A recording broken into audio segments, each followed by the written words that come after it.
राधे राधे दोस्तों, कैसे हैं आप सब। दोस्तों, आज की इस वीडियो में हम आपको निर्जला एकादशी व्रत की पौराणिक कथा सुनाएंगे। दोस्तों, ज्येष्ठ मास की शुक्ल पक्ष की एकादशी को निर्जला एकादशी के नाम से जाना जाता है। इस एकादशी को भीमसेनी एकादशी और पांडव एकादशी के नाम से भी जाना जाता है। वैसे तो वर्ष भर में 24 एकादशी आती हैं और जिस वर्ष में अधिक मास होता है उस वर्ष में 26 एकादशी आती हैं, लेकिन इन सभी एकादशियों में निर्जला एकादशी को श्रेष्ठ माना जाता है। निर्जला एकादशी व्रत को सबसे कठिन व्रत भी कहा गया है। इस पूरे दिन अन्न और जल का त्याग कर व्रत को पूर्ण करना होता है। निर्जला एकादशी का व्रत करने से साल की सभी एकादशियों का व्रत करने का पुण्य फल प्राप्त होता है और अंत में वैकुंठ धाम की प्राप्ति होती है। बड़े से बड़े पापों का नाश हो जाता है और जीवन भर सुख समृद्धि बनी रहती है। दोस्तों, निर्जला एकादशी का महात्म्य इतना जाता है कि निर्जला एकादशी की व्रत कथा को आज के दिन सुनने मात्र से ही संपूर्ण सुख भोग कर अंत में मोक्ष की प्राप्ति होती है। भगवान विष्णु मां लक्ष्मी की कृपा से घर में सुख समृद्धि बनी रहती है और साल की सभी एकादशियों का पुण्य फल प्राप्त होता है। निर्जला एकादशी व्रत की कथा इस प्रकार है। एक बार भीमसेन व्यास जी से कहने लगे कि हे पितामह, भ्राता युधिष्ठिर, माता कुंती, द्रौपदी, अर्जुन, नकुल और सहदेव आदि सब एकादशी का व्रत करने को कहते हैं, परंतु महाराज मैं उनसे कहता हूँ कि भाई मैं भगवान की भक्ति पूजा आदि कर सकता हूँ, दान भी दे सकता हूँ, परंतु भोजन के बिना नहीं रह सकता। इस पर व्यास जी कहने लगे कि हे भीमसेन, यदि तुम नरक को बुरा और स्वर्ग को अच्छा समझते हो तो प्रति मास की दोनों एकादशियों को अन्न मत खाया करो। भीम कहने लगे कि हे पितामह, मैं तो पहले ही बता चुका हूँ कि मैं भूख सहन नहीं कर सकता। यदि वर्ष भर में कोई एक ही व्रत हो तो वह मैं रख सकता हूँ, क्योंकि मेरे पेट में वक्र नाम वाली अग्नि है, सो मैं भोजन किए बिना नहीं रह सकता। भोजन करने से वह शांत रहती है, इसलिए पूरा उपवास तो क्या, एक समय भी बिना भोजन किए रहना कठिन है। अतः आप मुझे कोई ऐसा व्रत बताइए जो वर्ष में केवल एक बार ही करना पड़े और मुझे स्वर्ग की प्राप्ति हो जाए। श्री व्यास जी कहने लगे, हे पुत्र, बड़े बड़े ऋषियों ने बहुत शास्त्र आदि बनाए हैं जिनसे बिना धन के थोड़े परिश्रम से ही स्वर्ग की प्राप्ति हो सकती है। इसी प्रकार शास्त्रों में दोनों पक्षों की एकादशी का व्रत मुक्ति के लिए रखा जाता है। व्यास जी के वचन सुनकर भीमसेन नरक में जाने के नाम से भयभीत हो गए और कांपकर कहने लगे कि अब मैं क्या करूं? मास में 2 व्रत तो मैं कर नहीं सकता। हाँ, वर्ष में एक व्रत करने का प्रयत्न अवश्य ही कर सकता हूं। अतः वर्ष में एक दिन व्रत करने से यदि मेरी मुक्ति हो जाए तो ऐसा कोई व्रत बताइए। यह सुनकर व्यास जी कहने लगे कि वृषभ और मिथुन की संक्रांति के बीच ज्येष्ठ मास की शुक्ल पक्ष की जो एकादशी आती है उसका नाम निर्जला है। तुम उस एकादशी का व्रत करो।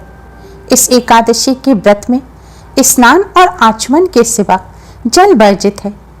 आचमन में 6 मासे से अधिक जल नहीं होना चाहिए, अन्यथा वह मदपान के सदृश हो जाता है। इस दिन भोजन नहीं करना चाहिए, क्योंकि भोजन करने से व्रत नष्ट हो जाता है।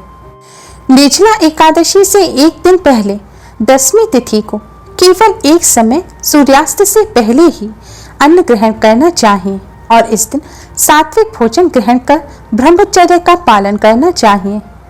फिर निर्जला एकादशी को सूर्योदय से लेकर द्वादशी के सूर्योदय तक जल ग्रहण ना करें तो उसे सारी एकादशी के व्रत का फल प्राप्त होता है। द्वादशी को सूर्योदय से पहले उठकर स्नान आदि करके ब्राह्मणों को दान आदि देना चाहिए। इसके पश्चात भूखे और सत्पात्र ब्राह्मण को भोजन कराकर फिर आप भोजन कर लेना चाहिए। इसका फल पूरे एक वर्ष की संपूर्ण एकादशियों के बराबर होता है। व्यास जी कहने लगे, हे भीमसेन, यह मुझको स्वयं भगवान ने बताया है। इस एकादशी का पुण्य समस्त तीर्थों और दानों से अधिक है। केवल एक दिन मनुष्य निर्जल रहने से पापों से मुक्त हो जाता है। निर्जला एकादशी का व्रत करने वाले पुरुष के पास विशालकाय, विकराल आकृति और काले रंग वाले दंड पाशधारी भयंकर यमदूत नहीं जाते। अंतकाल में पीतांबरधारी, सौम्य स्वभाव वाले, हाथ में सुदर्शन धारण करने वाले और मन के समान वेगशाली विष्णुदूत आखिर में इस वैष्णव पुरुष को भगवान विष्णु के धाम में ले जाते हैं। अतः निर्जला एकादशी को पूर्ण यत्न करके उपवास और श्रीहरि का पूजन करो। स्त्री हो या पुरुष, यदि उसने मेरु पर्वत के समान भी महान पाप किया हो तो वह सब इस एकादशी व्रत के प्रभाव से भस्म हो जाता है। जो मनुष्य उस दिन जल के नियम का पालन करता है वह पुण्य का भागी होता है। उसे एक एक प्रहर में कोटि कोटि स्वर्ण मुद्रा दान करने का फल प्राप्त होता है। मनुष्य निर्जला एकादशी के दिन स्नान, दान, जप, होम आदि जो कुछ भी करता है वह सब अक्षय होता है। यह भगवान श्री कृष्ण का कथन है। निर्जला एकादशी को विधि पूर्वक उत्तम रीति से उपवास करके मानव वैष्णव पद को प्राप्त कर लेता है। जो मनुष्य एकादशी के दिन अन्न खाता है वह पाप का भोजन करता है। इस लोक में वह चांडाल के समान है और मरने पर दुर्गति को प्राप्त होता है। जो ज्येष्ठ के शुक्ल पक्ष की एकादशी को उपवास करके दान करेंगे वे परम पद को प्राप्त होंगे। जिन्होंने एकादशी का उपवास किया है वह ब्रह्म हत्या, शराबी, चोर तथा गृहद्रोही होने पर भी सब पातकों से मुक्त हो जाते हैं। हे कुंती नंदन, निर्जला एकादशी के दिन श्रद्धालु स्त्री पुरुषों के लिए जो विशेष दान और कर्तव्य विहित है उन्हें सुनो।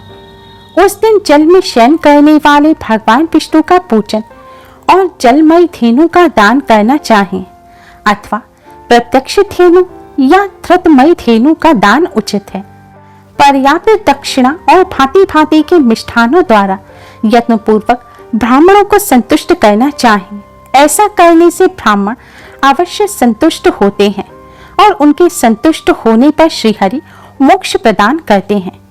जिन्होंने शम, दम और दान में प्रवृत्त हो श्री हरि की पूजा और रात्रि में जागरण करते हुए इस निर्जला एकादशी का व्रत किया है, उन्होंने अपने साथ ही बीती हुई 100 पीढ़ियों को और आने वाली 100 पीढ़ियों को भगवान विष्णु के परम धाम में पहुंचा दिया है। निर्जला एकादशी के दिन अन्न, वस्त्र, गौ, जल, शैया, सुंदर आसन, कमंडलू तथा छाते का दान करना चाहिए। जो शिष्ट तथा सुपात्र ब्राह्मण को जूता दान करता है वह सोने के विमान पर बैठकर स्वर्ग लोक में प्रतिष्ठित होता है। जो इस एकादशी की महिमा को भक्ति पूर्वक सुनता अथवा उसका वर्णन करता है वह भी स्वर्ग लोक में जाता है।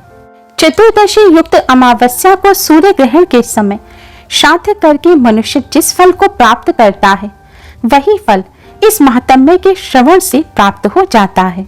निर्जला एकादशी के दिन पहले दंत धावन करके यह नियम लेना चाहिए कि मैं भगवान केशव की प्रसन्नता के लिए एकादशी को निराहार रहकर आचमन के सिवा दूसरे जल का भी त्याग करूंगा।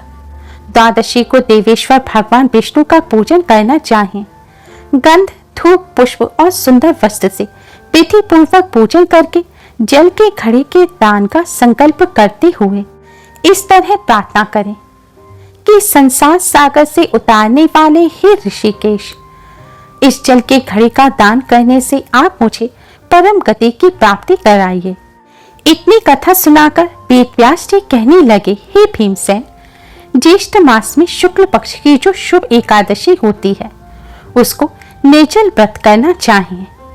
इस दिन श्रेष्ठ ब्राह्मणों को शक्कर के साथ जल के घड़े का दान करना चाहिए। ऐसा करने से मनुष्य भगवान विष्णु के समीप पहुंचकर आनंद का अनुभव करता है। तत्पश्चात द्वादशी को ब्राह्मण भोजन कराने के बाद स्वयं भोजन करना चाहिए। जो इस प्रकार पूर्ण रूप से पाप नाशनी इस निर्जला एकादशी का व्रत करता है वह सब पापों से मुक्त हो आनंदमय पद को प्राप्त होता है और उसे वर्ष भर की सभी एकादशियों का पुण्य फल प्राप्त होता है। यह सुनकर भीमसेन ने इस शुभ एकादशी का व्रत आरंभ कर दिया। तभी से निर्जला एकादशी को पांडव एकादशी और भीमसेन एकादशी के नाम से भी जाना जाने लगा। जो मनुष्य इस एकादशी की कथा को मन लगाकर पूर्ण श्रद्धा के साथ सुनते हैं, उन्हें सभी एकादशियों का पुण्य फल प्राप्त होता है और स्वर्ग की प्राप्ति होती है। भगवान विष्णु की कृपा से पापों से छुटकारा मिलता है और जीवन सुखमय बनता है। उम्मीद है आपको हमारी ये वीडियो पसंद आई होगी। प्लीज लाइक करें, हमारे इस वीडियो को अपने फ्रेंड्स और रिश्तेदारों में ज्यादा से ज्यादा शेयर करें, जिससे वह भी इसका लाभ उठा सकें। हमारी और भी वीडियोस के लिए हमारे चैनल को सब्सक्राइब करना ना भूलें। Thanks for watching. Radhe Radhe.